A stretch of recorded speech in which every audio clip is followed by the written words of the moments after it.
Hello and welcome to another MemberMouse 101 training video. My name is Eric Turnison, and in this video we're going to talk about integrating with your payment service provider and your email service provider. So here we are on the payment method screen, and this is where you're going to identify which payment method or methods that you want to integrate MemberMouse with. Now with MemberMouse you can have one on-site payment method, which is a payment method where you're actually collecting credit card information on your site. Here's a list of on-site payment methods. And in addition to on-site payment method, you can have one or more off-site payment methods. So it's possible to have a MemberMouse site where you're collecting credit card payments through Stripe on your site and also giving your customers the options to check out with PayPal off of your site. So here we can see I already have Stripe set up with MemberMouse. And there are step-by-step tutorial articles on every single payment method that we have available for MemberMouse. And you can access those by going to the Need Help menu and clicking Related Videos and Articles. Now, once you've integrated your payment method that you're going to be using, the first thing you want to do is run the diagnostic tool. This is going to check and make sure that your server doesn't have any security restrictions that are going to keep your recurring billing from happening. And when you run the diagnostic, what you want to see is that it looks like this. Now, if there's a problem on your server, what you'll see is something more like this. And on this screen, you can actually see the response returned by your server. So all the information you need is provided here that you can then go and talk to your hosting provider and get all that figured out. In our experience, 95% of the time, the site diagnostic tool returns a success message. So most likely you're not going to have to worry about this. But in the event that you do, it's pretty straightforward to handle with your hosting provider. So once you have your payment methods configured, the next step is to start testing your checkout process. And if I switch over to the customer view of my site at this time, what I can see on my sales page is that I have a number of buttons that the customer is expected to click to go to the checkout page. And I see here the starter button hasn't been connected up yet. So what I need to do is I need to get a purchase link so that I can apply it to that button. And the way I do that is I go to my product settings. And for this particular case, that button is going to be signing up for the starter membership level. So I'll go over to membership levels. And you'll see here there's a purchase links column. So for the starter membership, I'll click on that. And then I'll indicate which product is going to be purchased on this button. And this particular button is going to be signing up for the starter subscription monthly. So it gives me my purchase link smart tag right here. I'll go ahead and copy that. And now all I do is go to my sales page.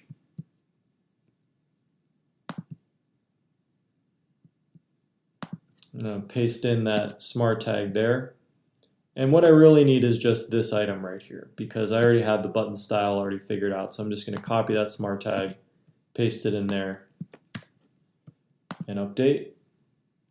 Now if I go back to my sales page, refresh, and click the button, it immediately takes me to the checkout page and indicates that I'm purchasing the starter membership for $10 a month.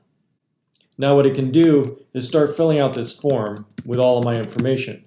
But at this point I want to introduce you to a really time-saving tool for use during testing called Test Data. So for that we'll switch back over to our payment settings screen. And you'll notice there's a tab here called Test Data. And I will go ahead and enable this. And what this allows you to do is enter in all of your test data one time. Go ahead and fill out a password here. And that way, when I save this form, this is the test credit card number for Stripe.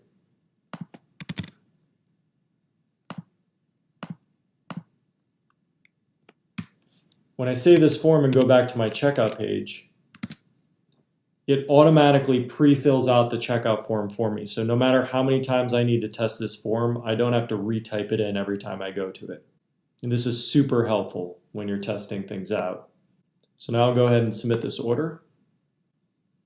Now if I switch back over, I go to my Manage Members screen, I can see that that new account was created on the starter membership.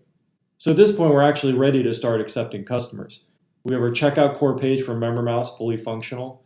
We've integrated with a payment service, and we've created some purchase links on our site so that customers can go to the checkout page and purchase particular products.